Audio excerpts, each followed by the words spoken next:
Hello everyone, I'm Levan Gudadze and this is my main news update for 27th of March. There are quite a number of very important developments and news that I'd like to share with you for this moment, but before I start, let me make a little announcement.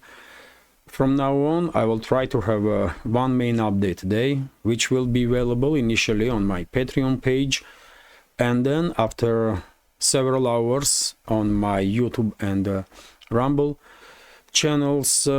This way, hopefully, I will free some time that I can use then to work on additional extra content, and same time generate additional interest among members of our bigger community towards my Patreon page. Hopefully it will work. And well, that's been said, let's talk about news now. And first of all, short summary of the situation on Ukrainian battlefield.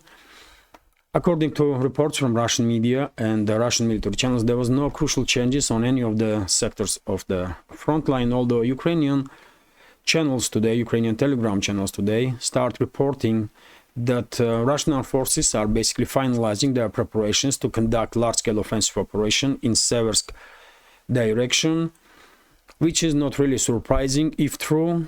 Not surprising for me and I believe for our community also, because after Russian forces established control over the Avdiivka, many members of our community were asking me questions in which direction Russian side will focus after Avdiivka, and my response was Seversk. That's how I was reading big picture, and almost on daily basis now we have more and more indicators that maybe Seversk will be next area where Russian forces will conduct sectoral scale offensive operations. Although, by the way, same time, rumors are circulating on internet that Russian armed forces may conduct large-scale offensive operations in Kharkov region, in Sumy direction, in Chernigov direction, in Odessa direction. Although at this point, I'm a little skeptical that Russian armed forces will conduct some large-scale decisive actions. I think Russian armed forces will take some time, and probably will continue operate with current active defense strategy. And large-scale offensive operations will start only after full-scale collapse of Ukrainian armed forces. And to achieve collapse of Ukrainian armed forces, of course, Russian side needs to increase pressure on line of contact, and to do so, next area of Russian sectoral scale offensive may be Seversk, in my personal opinion, Seversk and surrounding areas. Let's see how will situation develop, of course. That's been said, let's go through some additional news now. And today, as I mentioned in headlines, quite a number of high-ranking Russian officials are commenting on and making very strong statements in regards to recent terrorist attack on Krokus City Hall. And, well, for example, Secretary of Russian Security Council Nikolai Patrushev was asked today who was behind this terrorist attack on Krokus City Hall, ISIS alone or Ukraine, and his answer was very direct: of course Ukraine. Of course Ukraine, that's what Patrushev said. And of course he has all the classified information that there is in regards to this terrorist attack on Krokus City Hall, and he definitely has more reasons to have strong opinion on topic. And if he says, of course, Ukraine, that means that there is concrete evidences in hands of investigators that Kyiv regime was involved in organizing of this terrorist attack. Also, by the way, strong statements was made by head of Russian FSB, Federal Security Service. For example, I mean, let's go through this news from RT. The US, UK, and Ukraine may have been behind the last Friday's terrorist attack on concert venue in the suburbs of Moscow, which claimed lives of 139 people and left around 200 injured, according to head of Russia's Federal Security Service, FSB. Alexander Bortnikov told reporters on Tuesday that authorities are currently trying to establish the identity of everyone involved in the attacks, both inside and outside of Russia. When asked whether the US, Britain and Ukraine could be behind the terrorist attack, the FSB chief responded, "We think that is so. In any case, we are now talking about the information that we have.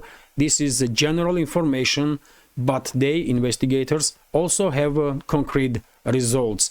So Bortnikov, head of FSB, was not as direct as Secretary of Security Council, but he also emphasized that it is highly likely that at least Ukraine and also possibly US and UK, because we all know about ties of Ukraine's secret services and US and UK secret services. Maybe those countries also were directly or indirectly involved in this, in organizing of this terrorist attack. Also, Bortnikov, by the way, stated today that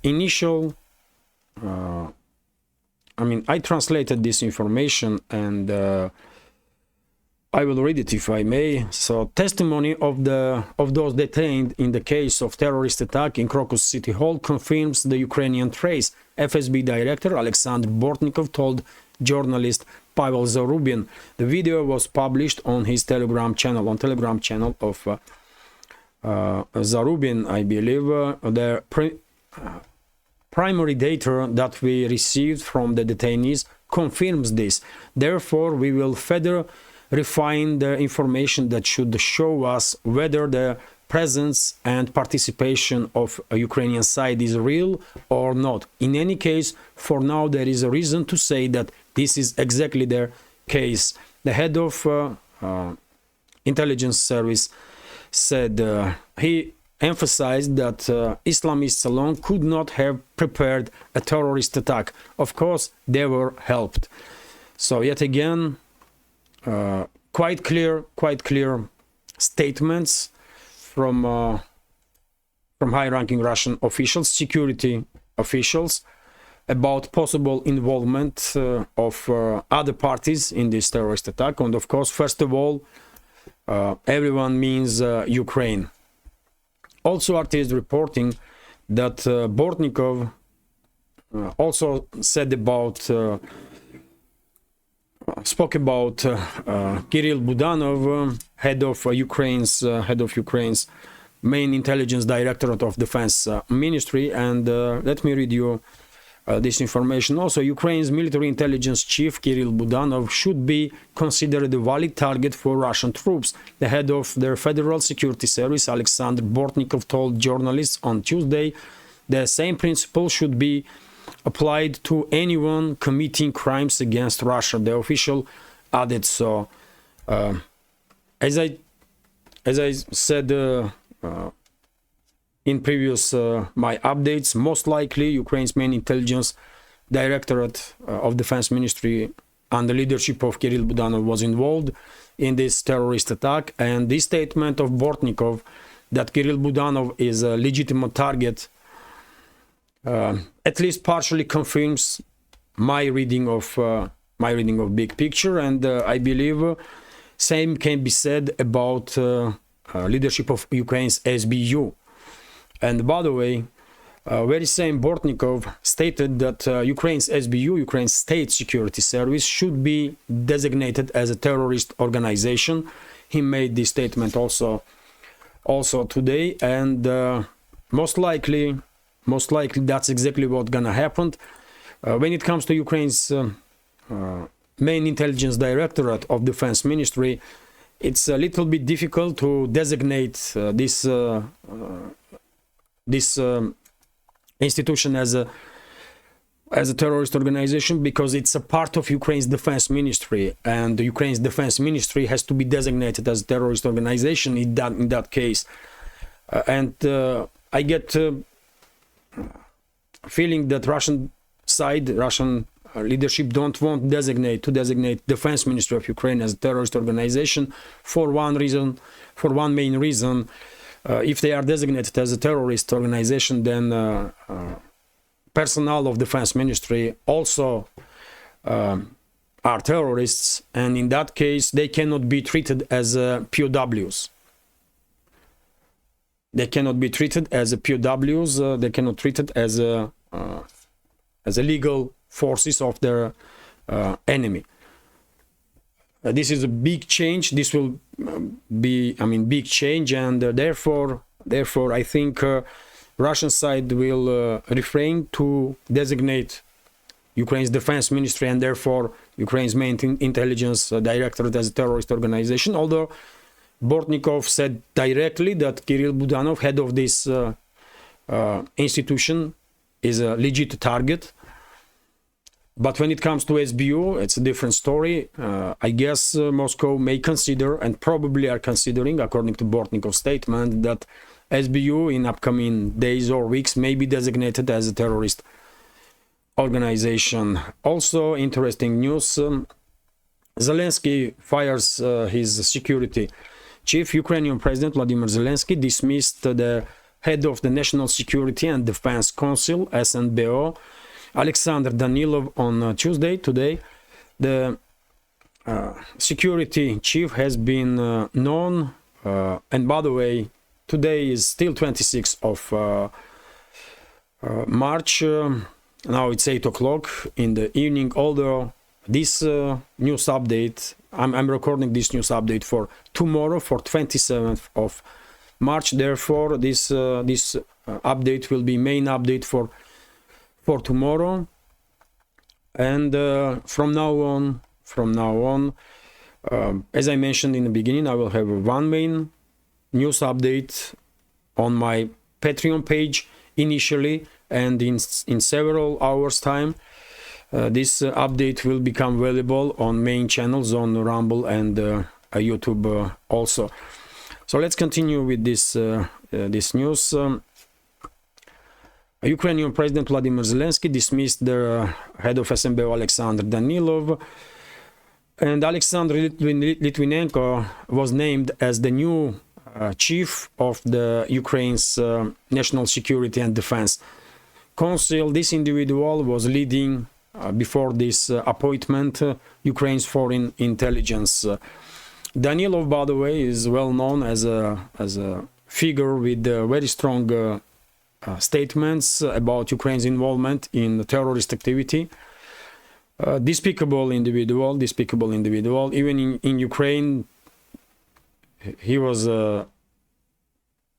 seen as someone disgraceful.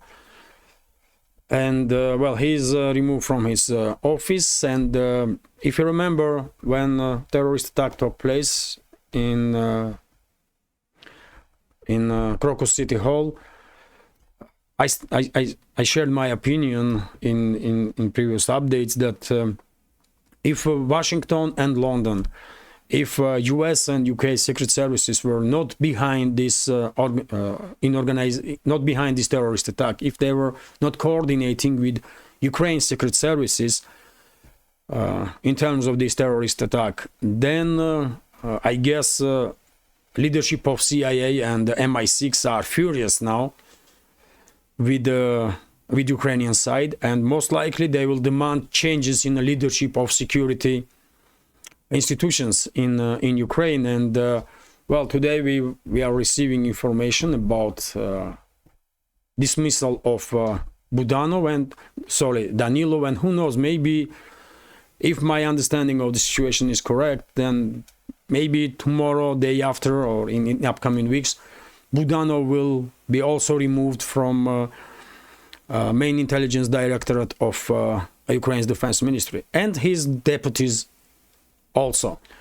Let's see. I think it's possible, because I don't really want to believe that CIA and MI6 were involved in this terrorist attack on Russia. Most likely, Kyiv regime was operating in secrecy and they did not share this information with their masters in Washington and London, or in Western secret services. But let's see, yet again, let's see what conclusions will investigation will have, final conclusions. Anyway, let's continue with the news. RT is reporting that, according to Foreign Minister of Ukraine, they may come for EU troops to enter Ukraine and fight against Russia. Kuleba is definitely out of his mind. Let's go through this news. The conflict between Moscow and Kiev could reach a stage where EU countries have to deploy combat troops to Ukraine in order to counter Russian advances. Ukrainian Foreign Minister Dmitry Kuleba has warned in an interview with Politico on Monday. Kuleba complained about the decline in Western military aid for Kyiv in recent months. "Give us the damned patriots," he said, referring to the US made air defense systems, which he insisted Kyiv needs to target Russian jets that launch aerial guided bombs. Moscow's increased reliance on this upgraded munition is why Ukrainian troops are losing positions, the foreign minister claimed. Well, as I said, this individual, Kuleba, is definitely out of his mind. For many reasons, there are so many indicators of that, and probably you all notice change in attitude of these so-called high-ranking officials of Ukraine, when they are no longer respectful even towards their Western masters.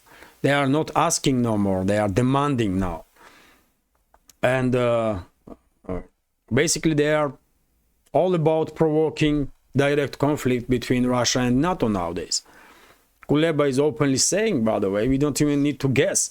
He's openly saying that they may come when EU member states will be forced to send their troops to combat Russia. Why EU member states should send their troops to combat Russia? Officially, they are not at war in Russia, isn't it? Western ruling class is waging proxy war against Russia, but Western states, at least officially, are not in war with Russia. I believe as time goes by the way, I mean, in upcoming weeks and months, Western ruling elites will become more and more irritated by Kyiv regime, by the so-called leaders of the Kyiv regime, and they will start distancing themselves from Kyiv even more. It's just inevitable. Anyway, let's continue. RIA Novosti is reporting that Russian Defense Ministry confirmed the information that Russian armed forces conducted precise strikes on decision-making centers of Kyiv regime, including facilities of the SBU, Ukraine State Security Service. No information, no precise information about who was targeted and number of casualties among on those destroyed points of decision making in that centers of decision making. But well, at least Defense Ministry is confirming that those centers were targeted. Also, very interesting statements was made by Sergei Shoigu, Russian Defense Minister, and he said today, this is Vzglad newspaper, which is reporting that Shoigu was asked about possibility that mobilization will take place in Russia to create additional forces to then liberated areas on the borderline with Russia in Kharkov, Chernigov, Sumy regions, to create some buffer zone about which President of Russian Federation speak earlier. And Shoigu answered to these questions that there is no plans about mobilization. There is no need in mobilization to create some additional units to then use these units to create this buffer zone. Question was very specific, and the answer was also about on this question alone, I believe, because potentially I would not, I mean, if you ask me, I would not exclude that in upcoming several weeks or several months there will be mobilization, additional mobilization in Russia, but not to create some additional forces that will conduct military operations in the bordering regions with Russia to establish this buffer zone. No. Russian army has enough professional troops that can achieve this task if they are ordered to.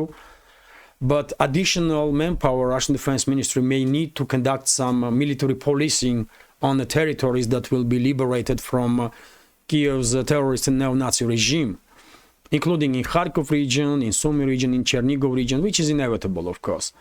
And that's why, in my opinion, maybe some mobilization will take place to create additional formations that will conduct this policing on liberated territories.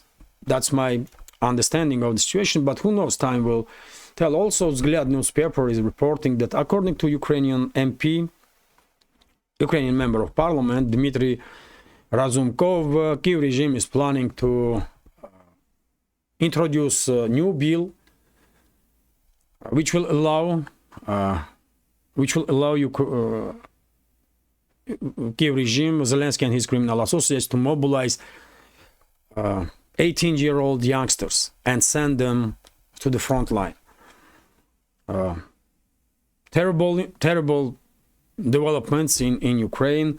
This information definitely confirms that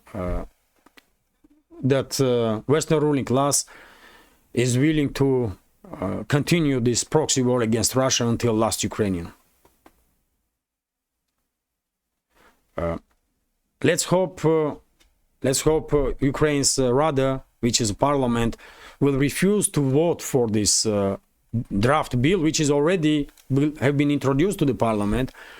But I mean, I don't think there is many decent people in Ukrainian parliament right now, and therefore it is quite possible that in upcoming days or weeks, Ukrainian parliament will vote for this bill, and well, Kiev regime will start sacrificing 18-year-old youngsters for Western geopolitical interests.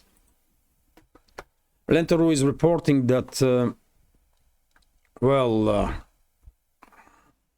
the Economist, British media outlet, British newspaper Economist, published an article in which they criticized Zelensky's regime.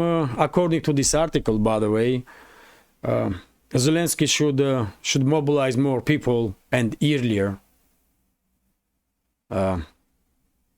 Should mobilize more people and earlier, and should start working on defense lines earlier also. But okay, defense lines one may understand, but when it comes to mobilizing more people and earlier, well, this is definitely one more indicator that these initiatives that Zelensky and his criminal associates have about mobilization of everybody, just about everybody in Ukraine, including 18-year-old kids, this idea had not been generated in Kyiv. This idea was generated somewhere in Washington or in London. And this British media outlet, Economist, indirectly basically confirms this take of mine on this topic. Anyway, let's continue. RT is reporting that Pentagon's new Ukrainian aid package was spent months ago. This is a crazy story, by the way. Crazy story. A 300 million spending package for Ukraine approved by the US Congress last week will not provide fresh aid for Kyiv because the money was actually spent months ago, Politico reported on Tuesday. When I read this information, I get a little confused. I mean, what is going on in Washington? What is going on in Pentagon, by the way? This decision was made about approval of this new military aid package just a week ago. And it seems like money was spent and weapons were delivered like months before voting took place in House and Senate. Something is definitely wrong in system in US. That's for sure. But let's go through this news anyway. The allocation for Ukraine was a part of 1.2 trillion spending package signed by President Joe Biden on Saturday, which will ensure funding for the US government until October. The 300 million goes into the Pentagon's Ukraine Security Assistance Initiative, mechanism used by Washington to tunnel arms to Kiev, and which funds contracts for future arms and equipment deliveries. The money, however, is not available for us to use now due to how the initiative works, as US official told Politico on conditions of anonymity. In reality, the 300 million for Kiev was obligated back in November when the Pentagon announced the support package, which it said exhausted the remaining USAE funds. The Department of Defense has since reported that an accounting trick allows it to produce another military assistance package worth 300 million under existing authority. So this is also some kind of financial scheme. This is also some kind of financial scheme, by the way. Pentagon formally spent some 300 million US dollars for Kyiv regime from funds that they did not have, and was approved only last week by Biden. And now, because Biden approved this new package in which there is this 300 million, Washington Pentagon gonna use this 300 million once again. I mean, what a craziness is going on there. This is definitely a scheme. Pentagon is probably one of the biggest money laundering operation that ever existed in this world, by the way. That's why Pentagon exists, to conduct these immense money laundering schemes year-on-year basis. This is crazy, man. This is just crazy, but it is what it is. High-ranking officials in US are not ashamed to say openly that they are unable to count for trillions in Pentagon spendings. So why should we be surprised that they are basically manipulating with hundreds of millions as they wish? Not surprising at all. Anyway, let's continue. RT is reporting that Julian Assange wins right to appeal extradition to US. The British High Court ruled on Tuesday that WikiLeaks founder Julian Assange can mount a final UK challenge against extradition to the US excuse me, to face trial for publishing secret diplomatic and military files. The publisher stands accused of espionage and facing up to 175 years in jail. So this is somewhat victory on part of Assange, because he at least would not be extradited in US for now. But same time, many his supporters, including his wife, were expecting that Assange would be released, but he will stay in custody, unfortunately. He will stay in jail. And today I read on one of the news, in one of the media outlets pages, that UK is asking now Washington to provide guarantees that Assange will not be threatened by death penalty in US. Which is also kind of scheme, because of course Washington can say that they are not plan to put Assange under death penalty. They will say it, and then they will do whatever they want once he will be extradited into US. How can anybody trust anything that comes from Washington nowadays? I mean, but maybe London just wants to get rid of Assange somehow, and creating this loophole. They are asking Washington, are you gonna kill him? Washington will say no, and London will then extradite him into US. Maybe that's the idea that UK leadership have in mind by creating this loophole. Let's continue, and probably you already see these videos. I also share on my Telegram channel this video of collapsing bridge in US when huge container ship strike this bridge. Unfortunately, according to some reports, some 20 people may end up in water in a river as a result of this incident. Very unfortunate, of course, very unfortunate. Let me show you a picture of that bridge in the daylight. I share a video of collapse of that bridge, and also this is a picture made in the daylight. As you can see, several sections of the bridge collapsed.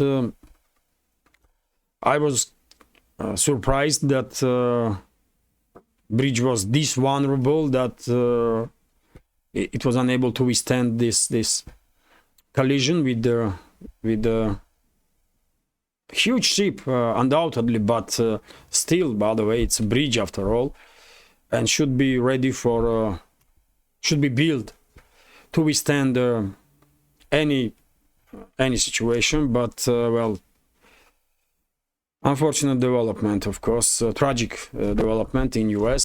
RT is reporting that troubled African state is to host Russian military base.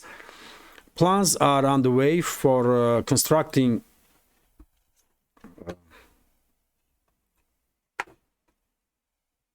let me check if okay. So plans are underway for the construction of Russian military base in the Central African Republic, which has endured decades of violence and instability. Alexander Bikantov, Moscow's ambassador to the country, has said interesting developments. I believe this might be first base in Africa, if sites will go ahead with the building of this military base. Of course, it's known worldwide that Russian armed forces are providing some support, including military support, for countries in need, Africa, to stabilize the situation inside. Also, RT is reporting that Republican megadonors rally to save Trump. According to Reuters, a number of billionaires sympathetic to Donald Trump chipped in to help the former US president raise a bond of around $500 million as he appeals a potentially ruinous judgment against his companies. Reuters reported on Tuesday. Well, I said many times before that, in my personal opinion, Trump is a casualty of political prosecution. He's a target of political prosecution in US, and neolibs, deep state, Biden's administration are using state institutions to basically deal with him. And this fine of 500 million also seems crazy. They are actually trying to bankrupt him. They will use any means necessary, basically, to get rid of Trump from presidential rally. And I'm not at all surprised that there are some rich people in US, billionaires, that are chipping in now to raise some funds to support Trump, to deal with this horrible situation that he is. Not surprising. And I believe, by the way, that if Trump will ask for support, his supporters, many people will donate to him $5, $10, $20, $100. Millions of people will donate to support him. And I believe if Biden's administration was hoping that they're gonna fine him 500 million and he will get bankrupt and he will be removed eventually from presidential race, they were very much mistaken. Trump has huge following, and I believe his supporters, ordinary people or rich people, they will try to help him out. RT is reporting that UK commits nearly $1 billion to nuclear programs. Quite interesting news. UK's government revealed plans on Monday to boost Britain's nuclear sector for energy and defense, including massive investments in the future workforce and its submarine program, which London was at its vital at-sea deterrent.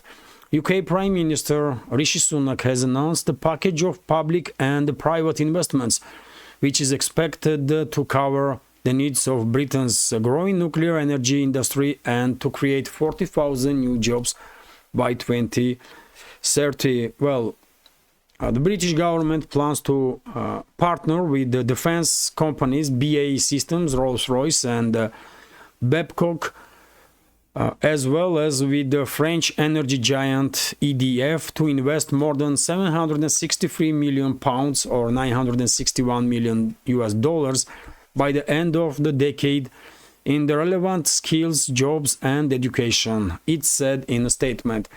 Well, interesting development. When it comes to UK's nuclear deterrence program, UK does has several hundred of nuclear warheads and 4 nuclear submarines, Vanguard, I believe, type of nuclear submarines, from whom only one, as I understand, is operational right now. At least last 2 tests of Trident missiles that these submarines are armed were total failure. Recent one was not just a failure, but missile that was launched from UK submarine almost fell down and almost hit submarine itself. When it comes to Ukraine's nuclear military force, I don't think a billion or even 10 billion will be enough to really make some upgrade there.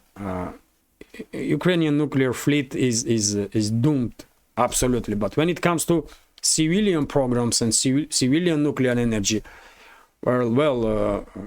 it is interesting that London is willing to invest in this segment. And somewhat surprising also because of these green policies that are becoming kind of religion in the West.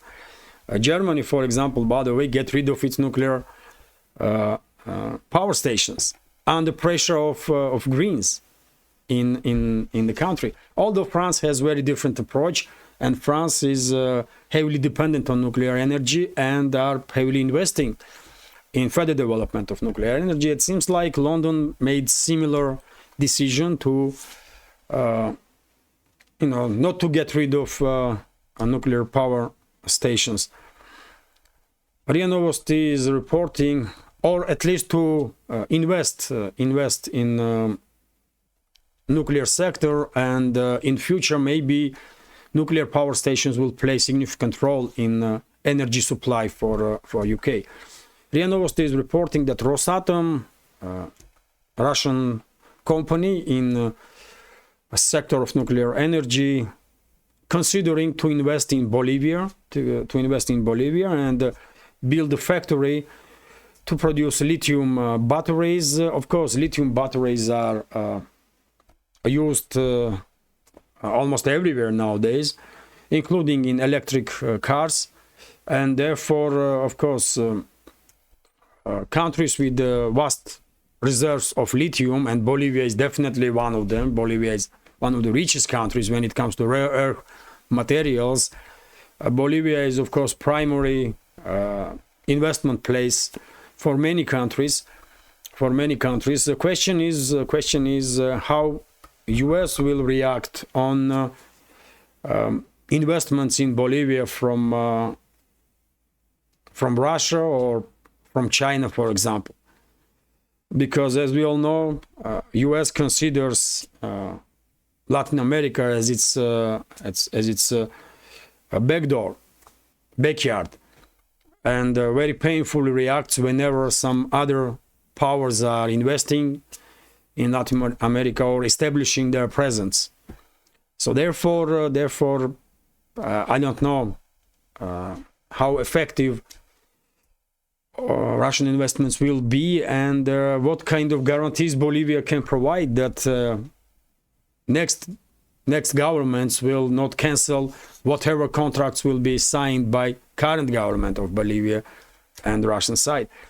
A difficult situation, kind of. RT is reporting that India is buying more US oil now aimed at Russian sanctions. Indian oil refineries are on a track to buy the most US crude in almost a year, as tighter enforcement of the Western sanctions is slowing Russia's deliveries to the world's third largest oil importer. Reuters reported on Monday around 7.6 million barrels of oil are heading to India on three large crude carriers and the three Suezmax tankers, their outlet said, citing ship tracking data from Kepler. This would be the largest volume in more than a year. Well, not really surprising that whenever US tries to impose pressure on countries to stop working with Russia, straight away, and if they are effective, straight away US companies are arriving. This happened in Europe, by the way. US Biden's administration destroyed Nord Stream pipelines and basically forced Europe to distance themselves from Russia in every ways, including trade, and therefore US is now one of the major gas suppliers, LNG suppliers for Europe. And when it comes to India, if US manages basically to force New Delhi to cut ties with Moscow or downgrade relationships with Moscow, including in terms of economical relationships, then of course US companies gonna arrive straight away and take advantage of the situation. And that's exactly what is happening. Although, by the way, in my opinion, India is playing some balancing act here. They are not refusing to buy Russian oil. They just also buying US oil and pay little extra, little more, just in case, to make sure that US will not sanction India's businesses. And that's why, by the way, this information once again highlights extreme need of alternative financial and banking system in this world. And hopefully BRICS member nations in upcoming years, in 2, 3, 5 years time, will come up with this alternative financial and banking system and alternative currency. And after that, well, world will feel free and no longer will be scared of some US or EU sanctions, because they will use this alternative financial and banking system and alternative currency from the BRICS. But still, by the way, at least for now, dominance of the Western financial system is obvious. And not surprisingly, many companies worldwide, including in India, are afraid of those secondary sanctions. Anyway, this is it for now.